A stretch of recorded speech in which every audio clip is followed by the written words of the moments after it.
My name is Greg Story. I'm the president of Dale Carnegie Training Japan. Sales is such an important aspect of business. If we're not helping to sell our products or services, then nothing happens in the business world. And yet, here in Japan, selling is such a difficult area for companies. And it's a difficult area for companies because the sales teams are generally not well schooled and not well trained in what they're doing. So you have a lot of salespeople with targets and a lot of pressure to hit those targets, but the way they are trying to achieve those targets is not very effective. And so we find, particularly when we start training salespeople, companies come to us for training, we notice there's some big gaps. One of the big gaps we found is that Japanese salespeople generally have no great idea of what the sales cycle actually looks like and how that works.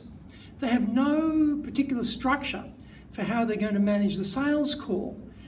So when you think about it, before you call on the client, there should be some period of research. And today, with the internet, oh, how fantastic is this? We can go online, we can find the company's website, their annual report is there, the goals for the company are there, their financials are there, the president's philosophy is there, it's all there. And we can go on and search about the company and find out their latest activities. We can look on their website, see what they're doing. We can pick up a lot of information before we even get to the meeting with the client.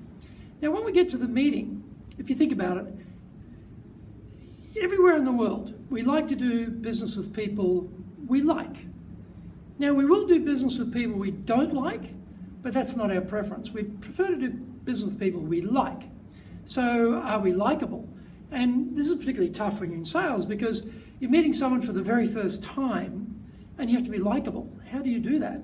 So, in those initial stages, we have to build up some rapport with the client, because if we don't get off to a good start, it doesn't matter how great we paint the picture of what we can do for them, they're probably not going to go for it. So we get through that rapport building stage, and then we get down to asking questions, because this is critical. If we ask really well designed questions, then we find out what the client needs. If we don't know that, then how can we properly serve them? As I often say, if they want it in pink, but we didn't uncover that they actually wanted it in pink, and we wax lyrical about our fantastic shades of blue, it goes nowhere because it's not what they want. So that designing good questions part is very important to understand the client needs. Now, having uncovered the client needs, now we have to bring the solution to them. And how do we do that? For most salespeople, the solution is they just talk about the features, the data points, the features, the facts about the product. Its weight, size, color, how long the warranty period is, days of delivery, or a whole bunch of data points. This is not what the client's buying. The client is buying a solution. These data points, these features, are the supply points to the solution. So in presenting our product or service solution, are we really going through beyond just a feature? Are we talking about application? Are we giving evidence about how this has worked elsewhere? Are we checking that they're okay with what we've said so far? And if we get through that stage nicely, there still might be some hesitation on the part of the client. Maybe some things were clear to us, might not have been clear to them, or we said something they thought, not sure about that, or they might just have some plain concerns about the viability of what we're offering for what they're after. So in this case, when they push back or they're hesitant or they're not sure, how do we handle that? Are we professional in dealing with hesitation, concerns and objections on the part of the client? And then finally we come to getting the commitment to buy. This is where we have to ask for the order. But in Japan, a lot of salespeople are hesitant to ask for the order. They fear rejection, so they never get commitment. Actually, they make the client do all the work. The client has to say, well, please, yes, let's do it. Or, okay, what do I do now to get it? That's not how it should work. We are serving the client, so we shouldn't have to make them do all the work.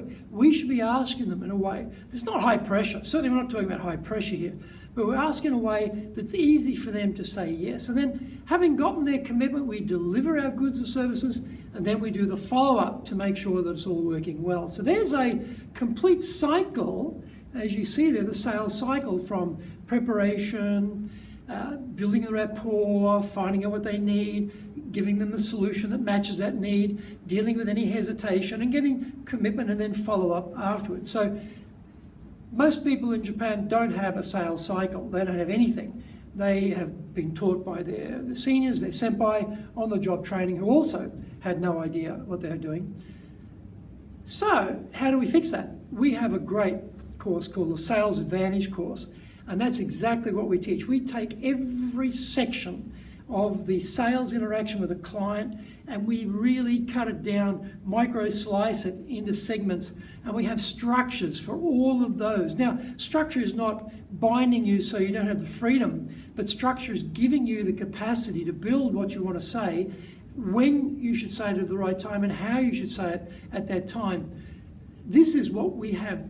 No hesitation on the part of the salesperson, not getting lost or not rambling or not knowing what comes next. They know exactly what has to come next. Now, clients, do they follow this nice, neat little pattern of the sales cycle? No, they go everywhere. But our job is to bring them back, get them on track, and get them moving along to get to a happy conclusion where we can properly serve them. So, Sales Advantage course teaches that, teaches it in great detail with great structures, and you'll find after your team have done the Sales Advantage course, their confidence is going to be through the roof.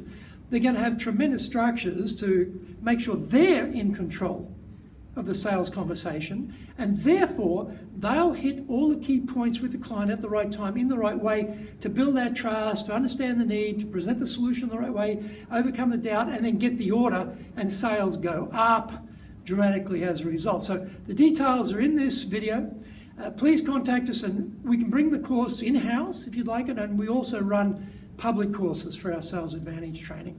I'd love to see you in one of our Sales Advantage courses soon, and make sure that you take your salespeople from where they are today to where they need to be to properly serve your clients and provide the services they need to have a relationship that is ongoing. And we're not looking for a sale, we're looking for the resale. We're looking for the next sale, and that's what this course is focused on.